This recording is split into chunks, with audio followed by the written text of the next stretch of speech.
Welcome everybody to the Navigant Credit Union Broadcast Center. I'm Josh Fenton. We've got a new feature on small businesses in Rhode Island, and it's underwritten by our friends over at Commerce RI. We're talking to emerging businesses, fast-growing businesses, interesting businesses, and I've got Carter Starr, and he's with Rhode Island Organics. Welcome.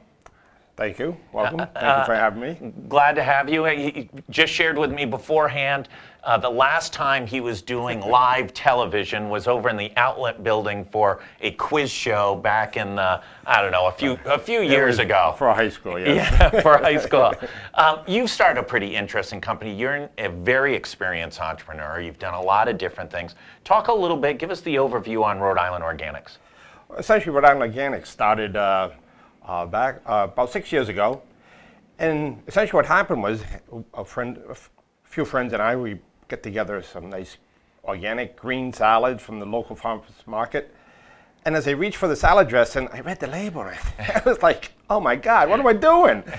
And you know, a lot of high fructose corn syrup, high sodium, lots of sugar, and so essentially I said, we can make something better. I mean, something that's healthy, something that you actually want to feed to your family. It kind of does counteract the positive nature of having a nice salad with fresh vegetables and then turn around and put sugar and a bunch of processed chemicals on it. So exactly. I totally understand about it. So you started it 6 years ago. When did it really start to form as a company?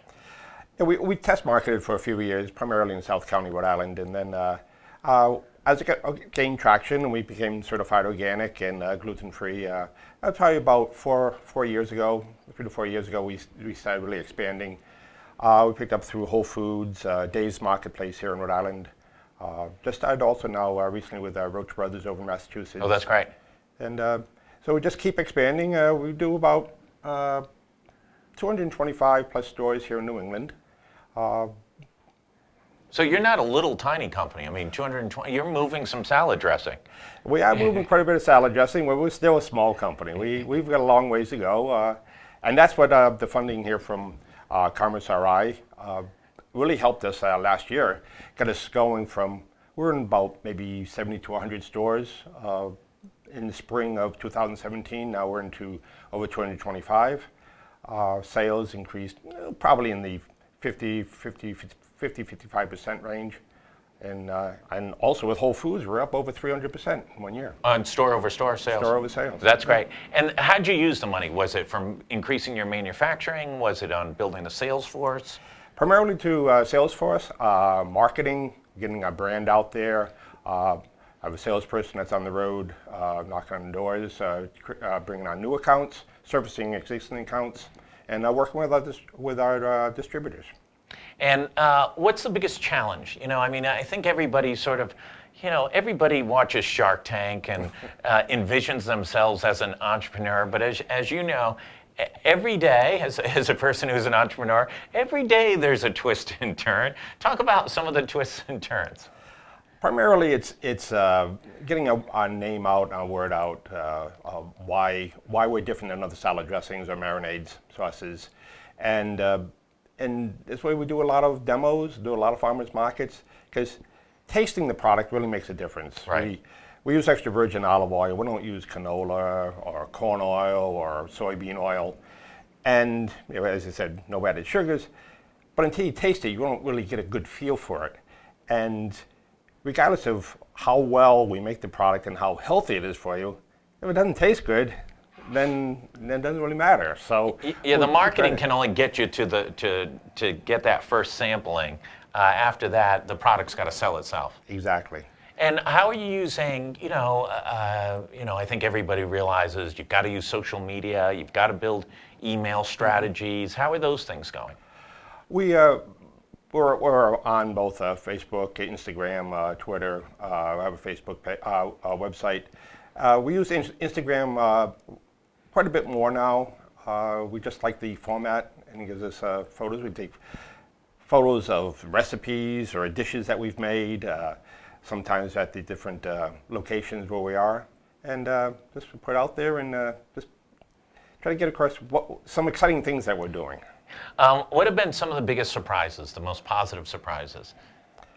Positive surprise is reaction we get from people. The Do you have any celebrities? You know, is all those Rhode Island celebrities? Do you have famous people like, let's see, Taylor Swift? Is she a regular? She does have a product. She does. She has You've had heard it. I cannot say. You've heard it here first. Probably this will be picked up by TMZ and People Magazine by the end of the day. Taylor Swift has consumed Rhode Island organics. We assume that she has because it has gone to her house. Put it that way. Okay. So that's all I can say about that one. That's pretty good. Okay. That's a pretty good celebrity sighting. Conan O'Brien, doesn't he have a house down in Westerly? Watch out. I'm not sure, but Jay Leno's over in Newport. Maybe Jay there's Leno, have you opportunities dropped one there. off over Not at yet. his house? We broke the story of him buying that house. Yeah, absolutely. So that's pretty good celebrity sightings. Are you in the restaurant industry? Are restaurants picking up yet? No, primarily we do retail for markets rather than the food service. We just do the 12-ounce bottles. At this moment, we are thinking about food service. Yeah. Primarily, a lot of the organic restaurants that are coming, developing, are looking for some good organic salad dressings. We may develop into doing single-serve packets. Oh, which nice. is perfect for food service. Yeah. And also, I think for people going to work and things like that and such that. Yeah. As you grow, how is it dealing with, the bigger you get, the bigger the companies you're dealing with, the more demanding they are, the tougher they are on pricing? It's one Yes. thing when you're down the street at the place down in Peacedale, friendly Peacedale, but it's another thing when the buyer at Whole Foods, now owned by Amazon, run by Jeff Bezos, calls you. And tell us a little bit about that. Well, it's all the different chains have different requirements, and we were very fortunate with Whole Foods, and we got started and we got working with them. They're changing some of their formats now, but we're in the North Atlantic region up here. The other chains and through our distributors, most people don't know how much they really, I'll just say, not beat up, but beat up on manufacturers that they're looking for. Negotiate with you. Yeah, there we go. They're Very good. aggressive in their negotiations. Exactly. And so we have to we can do what we can do. Some we just can't do. And so but we try to do the best that we can. And a lot of it is just getting the product on their shelves and getting it in front of their customers. How big can you guys become? Can you be a national brand? Absolutely. Yeah. Absolutely. That's our goal. We want to get a good, saturate New England first, get a good feeling around here, and develop the track record in the reorders and the growth, and then we can duplicate that and replicate that through other regions throughout the country. It's funny, brands that do well in New England almost always do well nationally. There is that sort of tough Yankee test you got to jump over in New England, and also it kind of gives it credibility when you're a New England brand. It's trusted, it's family. How many employees do you have now? We have just 2 folks working with us, but we also supply or contribute to 6 more people that are at the production plant. They're not direct employees of ours, but we generate a lot of hours for them there. So 8 approximately. And then how large, how big, is this going to be the next, Amica Insurance, Alex and Ani here in Rhode Island? Are we going to see this? Absolutely. Yeah. Absolutely. What kind of economic spin-off does this create? And do you see going beyond salad dressings?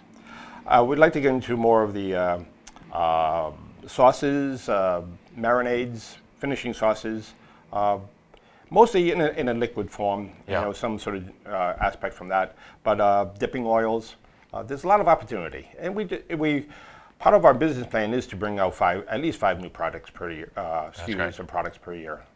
And talk a little bit about who comes up with the recipes. Who's the taster? Who's the head of sort of the quality and the product and the uniqueness of it? We're very fortunate. We work with a wonderful co-packer here in Rhode Island, and my business partner also works with them. So we use parts of their recipes and reformulated, and because we do add in the omega-3 fish oils for the EPA and DHA content. this past winter, we changed a couple of our products. So now the whole line is organic and the whole line is gluten-free. But we spiced up the honey mustard a little bit. We put some turmeric in there, a little bit of clove, nice. Some cayenne. Changed the ginger plum around to make that gluten-free this year, where it wasn't before. And now we took out the sugar. So now there's no added sugars, no added sweeteners. Our news editor, Kate Nagel, who's out covering a press conference, is celiac, so she will be overjoyed to see that GF on it. And would this work on grilling? Can I marinate? Because I'm looking at this, I'm going, that's a marinade. Salmon works wonderful with. I bet. And even the ginger plum works wonderful with salmon. On the grill and the saucepan. We try to come up with a lot of different ideas and recipes, ones that work well. We obviously take pictures of and try to post out there. Talk a little bit about going through the process with the state. I mean, I think for a lot of people, their experience in, with the state of Rhode Island is the DMV or the revenue and paying their taxes, not always the friendliest, most user-friendly experiences one's life. How was it working with Commerce? Wonderful. Are you paid to say that, or is this the truth? Come on, spill no, it out. I've already been funded. I don't have to. I don't have to say anymore. You can kick them at any point. No, the folks over at Commerce were great. I know if I start naming some, I'm going to miss some people there. So, but I'm really pleased that the governor has put so much funding into the Small Business Development Fund, I believe it's called, and we worked then with some lower lenders rather than the bigger banks. It was very good, quick process. I think we did it all within about maybe 45 days. Oh, that's great. This is such a small business state. I know, we're trying to attract other companies to it, but there's about 44,000 small businesses, about 30,000 that are really active, that are functioning, not just LLCs over at the Secretary of State's office, but really about 30,000. And you really look at how this state functions versus other states. We have a GoLocal in Oregon out of Portland, and Portland's actually a big employer state. Companies like Nike and companies like Intel and big lumber operations. In this state, it's a very, very small. And so it's critical that, when you're hitting those milestones and you need that little bit of capital to grow through it, you have some ability to be able to tap those things to jump to that next level. No, absolutely. I mean, we got funded just over a year ago, about 15 months ago, and it really made the difference for us. So the funding with Commerce RI was, as I said, worked well. We really got us out there further. Well, one thing I do have with the state is the minimum corporate tax on companies. God, yes. Get rid of that damn thing. It's like the dumbest thing of all time. If you don't make, even if you don't make any money, you're going to pay a whole lot of money. Absolutely. I'd rather pay a higher percentage on my profits than be taxed on when I'm... Good. I'm glad you fired back on that one. Last thing I wanted to touch on, who did your packaging? It's nice, clean, smart packaging. Where did that come from? Oh, we just went online and I've got a woman that does design work and worked with her. Yeah. And came up with the package. We wanted to come across with something that was direct, elegant, nice, not splashy, and no, it's smart. There's a color that's different on the shelf that sort of doesn't blend in with everything else. Well, it's a smart palette too. It looks good. The bottles look good together. Thank you. It's nice and easy to read. It's not over scripted or some inane font that some designer fell in love with that no one else can read. So I think you did a really nice job on the packaging. Thank you. It's quite smart. Listen, this was great. Thank you. Just go back a few years ago over at the Outlet Company when you were in high school going through that quiz show. How did you do during that quiz? Well, we won the first round. Who'd you beat? What high school did you go to? What high school? Well, I went to Pontigansett. Pontigansett. So it was Pontigansett versus... High School. I'm not going to say which one we won and which one we lost, but we competed against both the Lincoln School up in the East Side and Westerly High School. We won one and lost one. And you're not going to identify who you No, defeated? I won't say which one. There's some bitter feelings out there at one of those schools. Listen, I want to thank you, Carter, Thank you for very coming much, on. Gus. Congratulations on all the success. We want to hear more as we track you through your growth, and also hear about, you know, when the challenges hit and things like that. So really appreciate it. We're going to take a break for 1 second, and we're going to be back talking to another small business entrepreneur. Be right back. Thank you very much.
Welcome back, everybody, to the Navigant Credit Union Broadcast Center. I'm Josh Fenton, small business focus today. Car almost ran over somebody in the crosswalk. It's always lively down here in downtown Providence. Mike Haddock's with us from Rhode Island Mushrooms. Yeah. Thanks for coming on. But thank you very much for having me. Mike, you've got an interesting story. Yeah. Music executive to mushroom mogul. Is that the right term of art? Yeah, you know, I hear it a lot, actually. Started in the music industry. I graduated from Berkeley back in 2004, went on to work at Sony Music for a while, and got a little burnt out from that life, and wanted to try something different. That's great. And what tripped upon mushrooms? This was not some psychedelic experience at Haight-Ashbury or something like this that spawned this. This was some, I'm just walking along the path trying to find where I'm going, and you stumble over mushrooms? You could say that. So what happened was, again, left the music industry looking for something different, and essentially I was managing classical and jazz musicians out of Rhode Island, but you know, national acts. Yeah. And one day I just said, okay, enough's enough. I want to play music and I want to do something different. I went on Craigslist, found a job for $10 an hour moving plants from one place to the other at a farm called at Chase Farms in Middletown, Rhode Island. Sure. For a man called Harry Chase. He's still a mentor of mine. I'm Yeah. still very close with him. And then, you know, from there, I realized that I loved working in the ag industry, and I wanted to find a way to get from one place, from working on a farm like that to the next phase. So when did you start Rhode Island Mushrooms? My business partner Bob and I started the company back in 2013. 2013, and you've grown this pretty darn quick. Yeah, we have about 100% CAGR, so which means we're about doubling our business every year. So yeah, it's been pretty wild. When we started the company, we were growing about 40 pounds of mushrooms in a closet. We average about 40,000 pounds a week we sell right now. Do you have to buy new closets all the time to be able to grow the...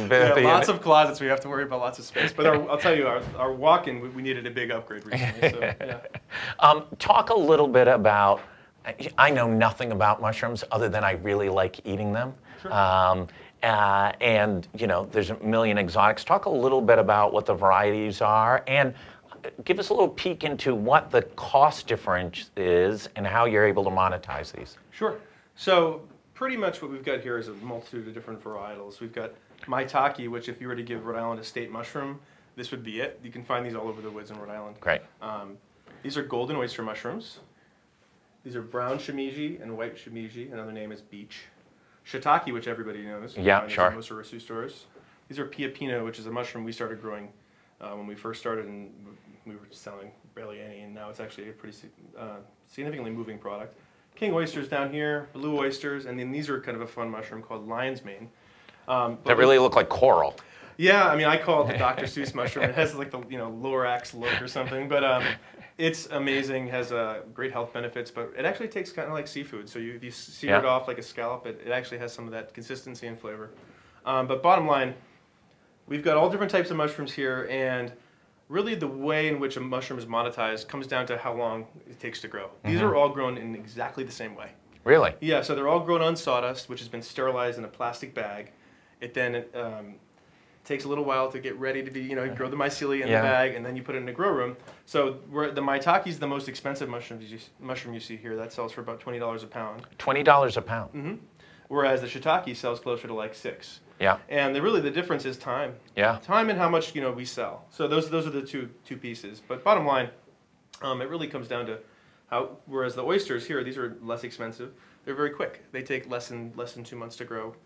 So Super interesting. And you're distributing these, you're growing them, you're packaging them, you're distributing them to how many different retailers? I think we're currently around a couple hundred retailers north of New Jersey, and we work with. You can find our product in every Whole Foods north of New Jersey. Also, we're launching Dave's Market this week. This week. This week. This is big week. Yep. Dave's Marketplace launching Rhode Island mushrooms. Be there. Don't try any other mushrooms this week. So in East Greenwich, you'll be able to buy all the mushrooms at East Greenwich will come from Rhode Island Mushroom at this point moving forward, and then hopefully in about... Will you have enough supply to be able to support the Dave's Marketplace? Yeah, so we have farms all over the East Coast actually that we work with, and we have farms in Pennsylvania. We have trucks there every single day. So what we don't grow here, we have farm partners growing for us down in Pennsylvania. So we absolutely, like I said, we only grow about 10% of what we sell right now, but we have plans to build a large facility in Rhode Island over the next couple of years. Do we have a location? So right now, we submitted I don't know if you're familiar, but we submitted a proposal to build an innovation campus on URI's Peckham Farm, about 2.5 million square feet. Wow. So we brought some really great partners from all over the world to be a part of our proposal. That's great. Yeah.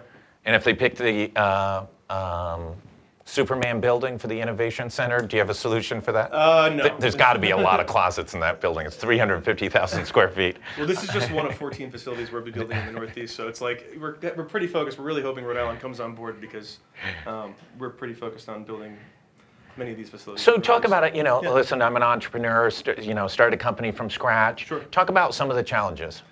And don't gloss them over. Oh, one day somebody got a paper cut. Financing was the hardest piece. Yeah. Along the way, for us, no question. When we started, we were growing so quickly that it was very difficult to find partners that would, lend us money. I remember we started this company with $5,000 on my Home Depot credit card in the basement. I mean, that's how it started. Well, God, you're only making $10 an hour moving stuff around after that. Well, that's how we did it, right? So we moved from that, and we were growing so fast, and it was hard to keep the company capitalized. And then we had small pieces we put our own money in along the way, but bottom line, we needed a good injection of capital, and Commerce came through, honestly. So it was Commerce and Business Development Company, and so Peter Dorsey. Yeah, Peter's a good man, and that put together a few 100,000, 300, 350. Yeah, 325,000. And what did that allow you to do? Did it allow you to go next tier or kind of explode? So I would say it set us up to explode. Yeah. So we've been we're about to explode. I think that. We've been ramping our sales for a long time now. We needed to build a facility where we could grow a much higher percentage of what we're selling.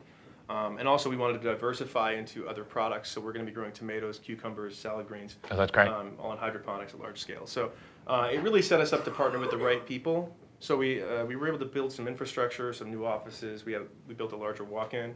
Nice, nice. Upgraded our packaging equipment, things of that nature. But really, it set us up and it freed me the time I needed to be able to kind of explore those new opportunities.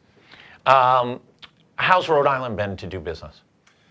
So good, bad, and ugly. Honestly, I'm dead honest here. I've heard a lot of negativity around doing business in Rhode Island for years, and I've found for us, at least in the agricultural world, that I think we couldn't have been successful doing what we're doing at the scale and speed we have anywhere else. Yeah. And I'm saying that because Ken Ayers, the head of the Department of Ag. I know Ken Ayers very well. Awesome guy, right? You know what he did when he's the loveliest guy going in state government. One of them. So when we started our farm, you know what he did?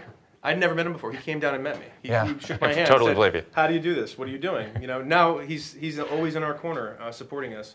I can pick up the phone and call the governor. I can pick up the phone and call the Commerce Secretary. I can That's not possible in any other state. Yeah. And that also entices other business, our partners that we're bringing in from all over the world, right? Those people like to see that connection and the ability to do business here.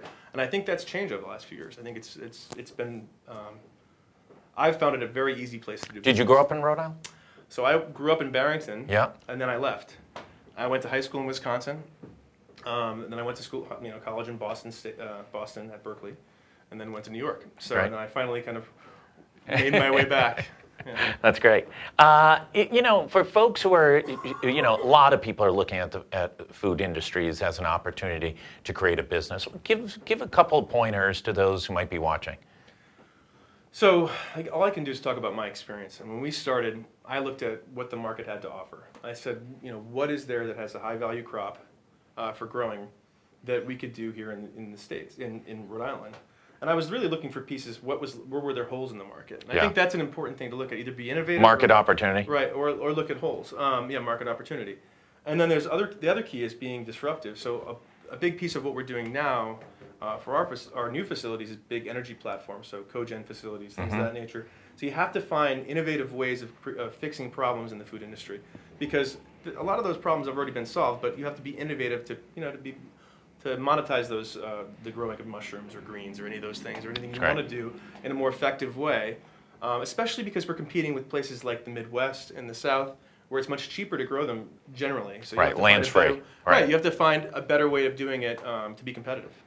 Well, listen, I want to thank you so much. This was great. Thanks it's a beautiful, you couldn't have a more beautiful display of just an incredible palette of agriculture, and it's really exciting. From our standpoint, we have to report on a lot of bad news, and unfortunately, and it's great to see these success stories. I think it's my favorite part of talking to other entrepreneurs and seeing what the challenges are and how to bust through. You bang, bang, bang, and then you hit that next level and see where people go and how big they can grow it. So. And obviously, everybody loves the mid-career switchover story. Those are the best of all time. I'm still playing music. Yeah. Great. Maybe you can get your band if you hit high enough. We'll get you in the Alex and Ani Lounge. Yeah, you let me know. We'll be here. Yeah, that'd be great. Yeah. So listen, thank you so much. Thanks a lot. All right, yeah. We're going to be back at the 4 o'clock hour. On Business Monday with Gary Sass and then Saul Kaplan talking everything up at the State House and then talking business innovation. Thanks everybody for tuning in.